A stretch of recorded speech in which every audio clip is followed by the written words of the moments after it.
Restez là, on va parler de l'Iran avec Emmanuel Ducrot. J'ai envie que vous entendiez ça. Pas du tout. Emmanuel, ah bon? Ah bah écoutez, vous avez tort. Du journal L'Opinion, et oui, ça bouge en Iran, en manif dans tout le pays après la mort de Mahsa, je sais pas trop, Amini.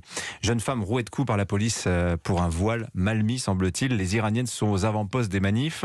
Certaines prennent de gros risques en retirant leur hijab. Vous voulez revenir sur un mouvement qui est né en Iran il y a quelques mois sur les réseaux sociaux, animé par des femmes iraniennes, et ça met une partie des féministes occidentales devant leurs contradictions.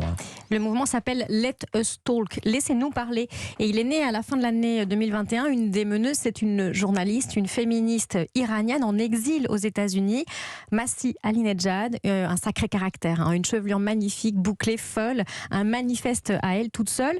Le mouvement est né d'une controverse au Canada. Après l'utilisation par un journal médical d'une photo de petite fille voilée, un pédiatre iranien, un homme, avait alors écrit « Il est devenu libéral de voir le hijab comme un symbole de diversité et d'inclusion.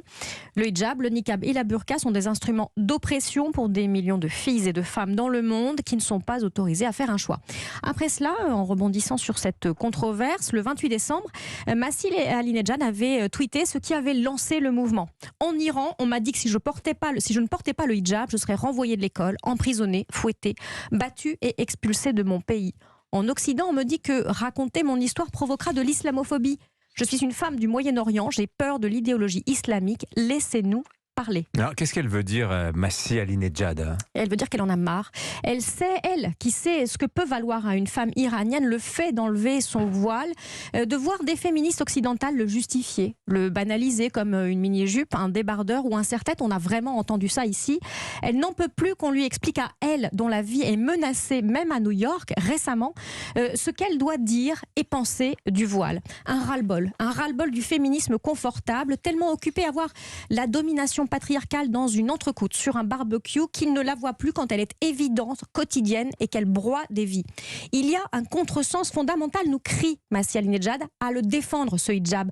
Celles qui le défendent n'auront jamais à en souffrir. Elle déconsidère un combat pour la liberté qui peut valoir la mort à celles qui le mènent. Alors, est-ce que ce mouvement a pris? Oui, comme une sorte de MeToo iranien, des centaines d'histoires partagées sur Twitter, des colères contre certaines féministes occidentales qui martèlent avec naïveté ou condescendance. Le hijab est un choix. Laissez-nous parler, disent toutes ces femmes. Voilà, d'où le Let Us Talk, le nom du mouvement, alors que les Iraniennes manifestent au péril de leur vie, ça résonne particulièrement. C'est un rappel sévère qui met les bons sentiments au pied du mur. Et ce qui se passe en Iran nous oblige à passer en revue chacun des propos qui ont été tenus ici, en terre de liberté, sur le hijab. Qui oserait aujourd'hui asséner aux femmes de Téhéran qui le brûlent au péril de leur vie que le hijab est un choix? Quel choix? Celui de se soumettre ou de mourir? Qui aurait le front de répéter aux Iraniennes qui risquent leur peau pour aller tête nue les propos lénifiants tenus sur des plateaux télé par une égérie écoféministe?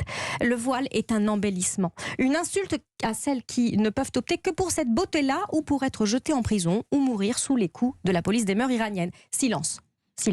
Ce féminisme-là doit se taire. Il ne doit pas seulement laisser les Iraniennes parler, il doit les écouter. Écoutez Masih Alinejad quand elle dit « Soyez notre voix, nous avons besoin de l'appui du monde entier contre ce régime sanguinaire. » Et cette même Masih Alinejad, c'est elle qui a lancé en 2014 ce mouvement d'enlever son voile, le mettre au bout d'un morceau de bois. Est-ce qu'elles font actuellement les femmes iraniennes? Merci beaucoup Emmanuel Ducrot pour votre regard. On va vous retrouver demain matin dans un instant.